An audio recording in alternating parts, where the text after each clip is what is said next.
নমস্কার বন্ধুরা, কেমন আছেন সবাই? আশা করি ভালো আছেন। তো এই বর্ষার দিনে বাড়িতে কিছু ছিল না, তাই আমি ভাবলাম হালকাভাবে যেটা আছে বাড়িতে সেটাই বানিয়ে আপনাদের সঙ্গে শেয়ার করি। তো খুবই সিম্পলভাবে আর নিরামিষভাবেই আজকে ডিম পটলের তরকারি করব, একদম হালকা মশলা দিয়ে। তো দেখুন, এইভাবে পটল কেটে নিয়েছি আর এইভাবে আলুও কেটে নিয়েছি, 3টে ডিম সিদ্ধ করে রেখেছি। আর মশলার জন্য নিয়েছি আদা, গোটা জিরে আর 2টো শুকনো লঙ্কা। এটা আমি সিলে বেটে নেব। এই তরকারিটা কিন্তু গরম ভাতের সঙ্গে, রুটি পরোটার সঙ্গে দারুণ লাগে। তো চলুন আপনারা দেখতে থাকুন পুরো ভিডিওটা, কিন্তু খুবই ভালো লাগবে। আর এই তরকারিটা খেতেও যেমন সুস্বাদু আর দেখতেও তেমন সুন্দরই হয়। তো চলুন আমি রান্না শুরু করি। আগে আমি পটলটা ভেজে নেব। তো পটল ভাজার জন্য কড়াই সরষের তেল গরম করে নেব। তো সরষের তেল গরম হয়ে গেছে, কেটে রাখা পটলটা লাল লাল করে ভেজে নেব।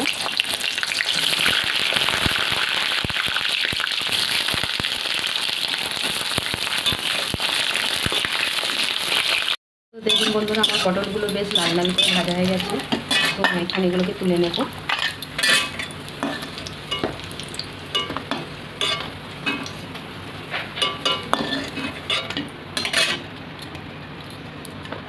তো এবার ওই তেলের মধ্যে কেটে রাখা আলুটা ভেজে নেব।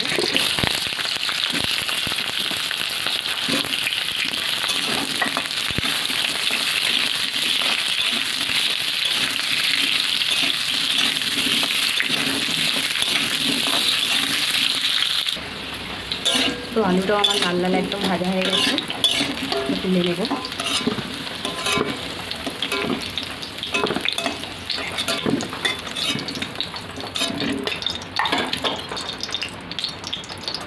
সেদ্ধ করে 3টে ডিম ভেজে নেব।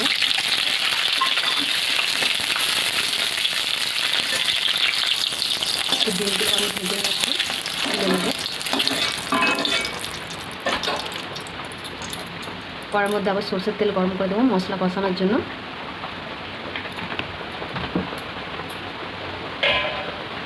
ওই তেলের মধ্যে একটা শুকনো লঙ্কা, অল্প একটু কালো জিরে, লঙ্কাটাকে একটু ফুটিয়ে নিয়ে ভালো করে কালো করে নেব। এবারে কেটে রাখা একটা টমেটো,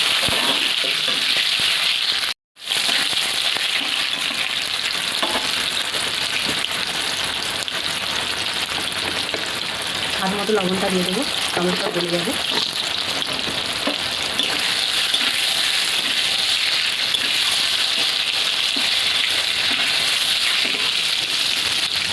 এবারে সিলে বেটে নেওয়া আদা জিরে লঙ্কাটা দিয়ে দেবো, স্বাদ মতো হলুদ দেবো,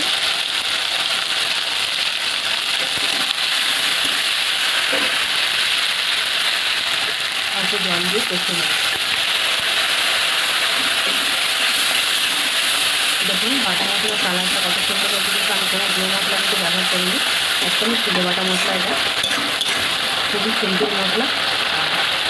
এটা একদমই বাইরে।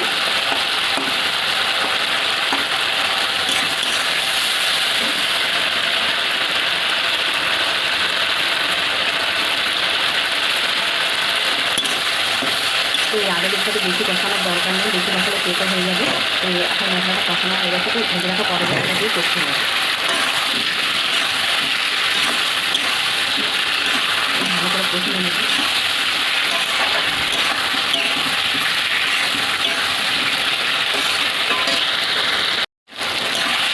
খুব ভালো করে যখন কষানো হয়ে গেছে, দেখতে সুন্দর লাগছে না? কত সুন্দর।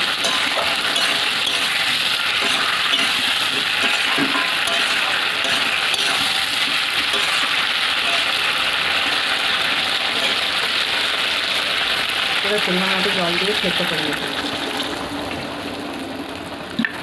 খুব কম জল দেব। দেখুন বাটা মশলার কালারটা কত সুন্দর হয়েছে, দেখুন লঙ্কা। তো একদম হালকা জালে এটাকে সেদ্ধ করে নেব। তো এর মধ্যে আমি ভেজে রাখা ডিমটা দিয়ে দেবো।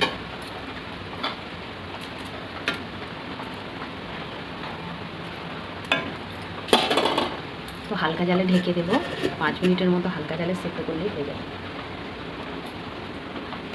তো এখানে আমি একটু গরম মশলা বেটে নেবো তরকারিতে দেওয়ার জন্য। এরকম নিরামিষ তরকারিতে এরকম গরম মশলা বাটা দিলে কিন্তু দারুণ টেস্ট হয়। তো দেখুন একটা এলাচ আর দালচিনি নিয়েছি, অল্প করে জল দিয়ে বেটে নেবো সিলের মধ্যে। তো এটা না দিলে তরকারিটার টেস্টটা একটু কম হয়, এটা দিলে তরকারিটার টেস্টটা কিন্তু অনেকটাই বেড়ে যায়। এটাকে বেটে নেবো সিলে। তো দেখুন বন্ধুরা, আমার পটল দিয়ে ডিমের নিরামিষভাবে তরকারি একদম রেডি হয়ে গেছে। কত সুন্দর দেখতে লাগছে কালারটা বাটা মশলার, তো দারুণ সুন্দর হয়েছে। আলুটাও সেদ্ধ হয়ে গেছে। তো এখানে আমি যে গরম মশলাটা বেটে রেখেছিলাম, মানে সিলে বেটে নিয়েছি, তো সেটা দিয়ে দেবো।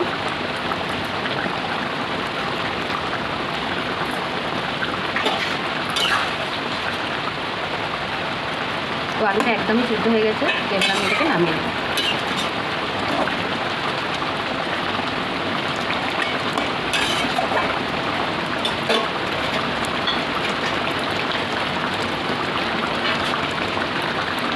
তো দেখুন বন্ধুরা, আমার ডিম পটল দিয়ে নিরামিষভাবে তরকারিটা কত সুন্দর লাগছে।